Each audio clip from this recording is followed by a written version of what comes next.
Selamat berjumpa lagi di channel Jati Diri. Kali ini kita mau bahas sesuatu yang mungkin relate banget buat banyak dari kita. Sisi gelap dari jadi orang yang terlalu baik. Coba deh, renungkan sebentar.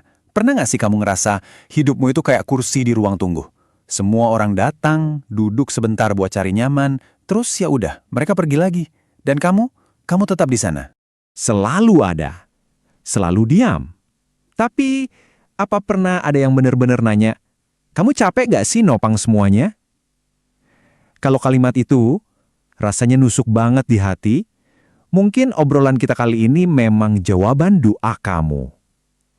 Di channel Jati Diri ini, kita akan masuk lebih dalam, mengupas sisi gelap dari orang yang terlalu baik. Dan mungkin, tanpa sadar, orang itu adalah kamu. Oke, biar kita lebih paham, yuk kita mulai dari sebuah cerita, sebuah perumpamaan tentang sumur yang lelah. Coba bayangin ya, ada sumur tua di tengah desa. Udah bertahun-tahun, semua orang ngambil air dari situ.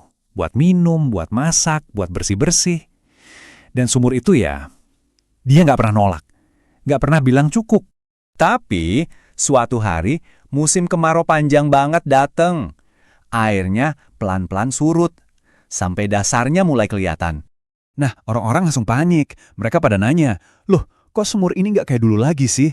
Padahal nggak ada satupun yang pernah kepikiran buat nanya kapan terakhir kali sumur itu diisi lagi sama hujan. Dan tanpa sadar ya, banyak dari kita yang hidupnya persis kayak sumur itu. Terus-terusan memberi, nggak ada hentinya, nopang semua orang tanpa ada jeda, menguatkan tapi nggak pernah dikuatkan balik. Kalau kita lihat dari sisi psikologi, ya pola kayak gini tuh seringkali bukan karena kamu lemah loh. Ini semua berakar dari kebutuhan kita yang paling dalam. Kebutuhan untuk diterima. Jauh di lubuk hati kita ada rasa takut. Takut ditolak, takut nggak disukai, atau bahkan takut dicap egois. Nah, karena ketakutan-ketakutan itulah, kita akhirnya nemuin satu strategi bertahan hidup. Ya udah, aku akan menyenangkan semua orang. Awalnya sih niatnya baik ya, kelihatannya mulia. Tapi pelan, tapi pasti, kebaikan itu berubah jadi sesuatu yang lebih gelap. Yang dalam dunia psikologi, kita sebut meninggalkan diri sendiri. Self-abandonment. Apa sih itu? Gampangnya gini, artinya itu kamu ninggalin dirimu sendiri. Bukan secara fisik ya, tapi secara emosi. Setiap kali kamu bilang, nggak apa-apa, padahal hatimu sakit. Setiap kali kamu bilang iya, padahal seluruh tubuhmu teriak enggak. Ya sedikit demi sedikit, kamu lagi menjauh dari dirimu yang sejati. Saya mau cerita sedikit tentang seseorang. Kita panggil aja namanya Aruna. Di kantor, Aruna ini, wah, dia orang yang paling diandalkan. Selalu siap bantu, semua orang sayang sama dia. Tapi, anehnya, setiap dia pulang ke rumah, yang dia rasain cuma hampa, kosong. Sampai suatu malam dia cuma bisa nanya ke dirinya sendiri, aku selalu ada buat semua orang. Tapi kok rasanya nggak ada satupun yang benar-benar ada buat aku ya? Dan mungkin pertanyaan itu juga yang lagi kamu rasain kan? Coba deh, camkan ini baik-baik. Orang yang kelihatannya kuat banget seringkali dianggap nggak butuh siapa-siapa. Akibatnya apa? Akibatnya dunia jadi lupa kalau mereka juga manusia biasa. Yang juga bisa capek, yang juga butuh diisi ulang. Kalau kita lihat dari sisi spiritual, hidup kita ini tuh persis kayak nafas. Memberi, itu ibarat kita menghembuskan nafas. Sementara menerima, itu ibarat kita menarik nafas. Keduanya itu satu kesatuan, nggak bisa dipisahkan.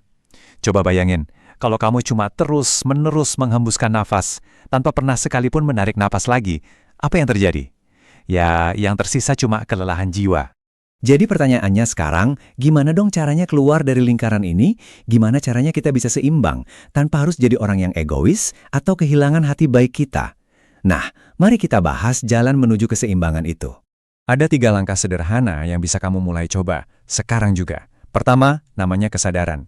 Kamu harus sadar dan tanamkan dalam hati bahwa merawat diri itu bukan egois, justru itu adalah sebuah tanggung jawab spiritual. Kedua, tindakan kecil. Coba deh, mulai latihan bilang tidak. Nggak perlu pakai penjelasan panjang lebar yang bikin kamu merasa bersalah. Cukup bilang, maaf, kali ini aku belum bisa bantu. Titik. Dan yang ketiga, dengarkan intuisimu. Percaya deh, tubuhmu itu jauh lebih jujur dari pikiranmu. Kalau kamu merasa berat, terpaksa, atau malah jadi capek banget setelah menolong orang, itu sinyal. Itu pesan dari dalam dirimu yang nggak boleh kamu abaikan lagi. Dan pada akhirnya, semua perjalanan ini tujuannya cuma satu. Kembali ke diri sendiri. Belajar untuk menjadi rumah bagi jiwamu sendiri. Sebagai teman seperjalananmu di channel Jati Diri ini, saya mohon izinkan saya bilang sesuatu yang mungkin jarang banget kamu dengar dari orang lain. Kamu boleh kok berhenti jadi segalanya buat semua orang, kamu boleh banget memilih dirimu sendiri, kamu boleh istirahat, dan yang paling penting, tanpa perlu merasa bersalah sedikit pun. Jangan sampai kamu jadi seperti tanah yang retak karena terus-terusan ngasih air ke tanaman lain, tapi dia sendiri lupa kapan terakhir disapa sama hujan. Belajarlah untuk menjadi sebuah rumah. Rumah yang pintunya mungkin selalu terbuka untuk tamu, tapi selalu punya satu kamar pribadi yang nyaman, tempat kamu bisa pulang dan istirahat.